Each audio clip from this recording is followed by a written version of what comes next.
Sometimes scribes themselves recognized the problem.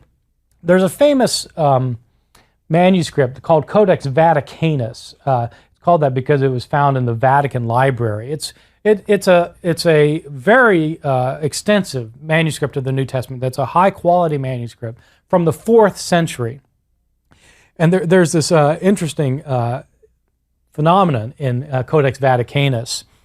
In the book of Hebrews, there's a passage which says, in Hebrews chapter 1, verse 3, the passage says, Christ manifests all things by the word of his power.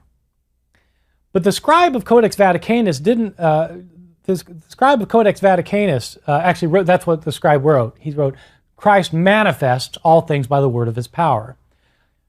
The problem is that other manuscripts at that place read something slightly different. They say Christ bears all things by the word of his power. It's a word that looks similar in Greek. The word is pharon instead of the word phaneron. So Vaticanus scribe wrote Christ manifests all things, but other manuscripts say Christ bears all things. A scribe came along after Vaticanus was done and was reading through Codex Vaticanus and saw that he had a different word at this place. The scribe erased the word manifest and put in the word bears.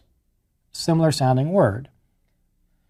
A few centuries later, another scribe came along and saw what the previous scribal corrector had done, and he erased the word bears and wrote back the word manifests, and then wrote a marginal note in the column, between the columns, a margin between the columns. And his marginal note says, fool and knave, leave the old reading, don't change it. I think this is a wonderful instance of how scribes are changing their manuscripts and how some scribes got perturbed